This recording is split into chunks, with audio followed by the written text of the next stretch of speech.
8-10 mung gawe kijing miring. Ki wong tuwa mbok garap. Mboten kok nggarap. Jenengan ada-ada sih, ada-ada. Weh. Ada-ada. Ada-adanipun pelok Mas. Nah, panceran 6. Ya. Rido mawur mangawur-wurahan raning gongan juret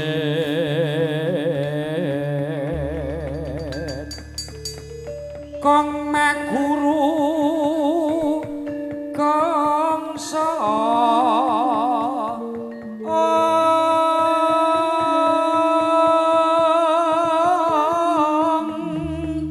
tetekadi putula aku dodo kok malah ngene bae iki sing kok sawang jane iki apa to Nyawang iki mau lho. Semut. Semut. Semut ora ana semut kok ana piye to iki Semut ireng kan ora kena. oh semut ireng Anak-anak Wur pancriting turangga esti pripun kuwi mata prikena sabun Nah kita kok serba salah. ora serba salah aku sing salah sing bener pek-pek ana aku selalu elek sing apik ya pek-pek ana Anane iki masalah ora ono mbak salah. oh mlane kuwi toko obat Hah. ya toh mesti sing dienggo iklan ki wong lanang Lah iya. ki mbok sakake karo wong lanang oh ngono wis kadon gambare wong lanang paramek wong lanang kon idin ya wong lanang ngelu nduk andane obat-obatan kok gambare wong lanang sadar tidak sadar iki sine wong lanang tok sing ora ana wong wedok wong lanang ki ngelu aku rumangsani nek enom kowe aja padha kemlipo merga yen tuwa bakale sia-sia wong lanang kuwi wong lanang ngono tenan kuwi ngandel ya lah ora ya lah wong lanang kuwi nek wis tuwa ora ana sing ngajeni ora curhat mau temenan kok lho ngono iki kok capok kuwi sing ndek bojo ya to mesti ngene ayo piye Pak wong pancene dibuak balik didol dak payu ancen kuwi mau apa ora ngono kan ndi Soloke kurang jangkep, Mbak. Wur panjriting turangga esti rekata ing piye kok malah bulet iki aku kok malah wis aja iku cakepane ah wong cakepan kuwi ngene lho cakepan kuwi suku kata menjadi kalimat itu menjadi petuah atau bisa mengedukasi kepada masyarakat Bareng kok ngarep piye mangkono kantining tumuwuh dasare mung awas eling lukitaning alam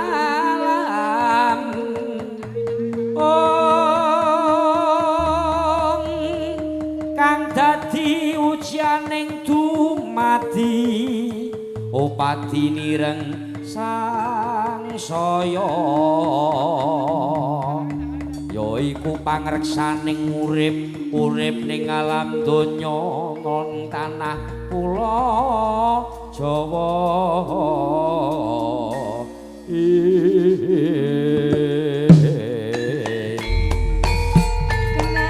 monggo aku tak beksa dengan mriki nggih jenengan sing beksa loro ngono mau ya ayo bareng-bareng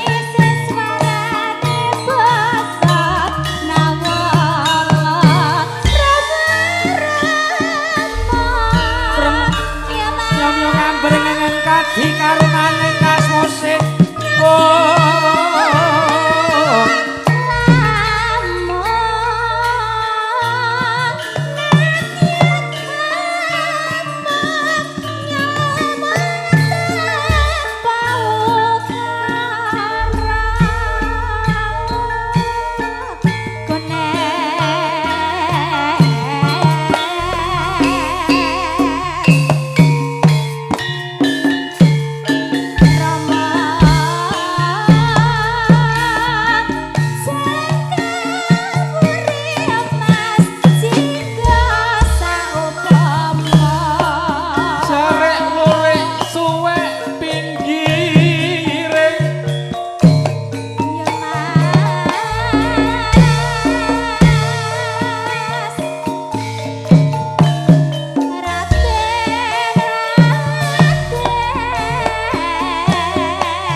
Bon, Dalem bon.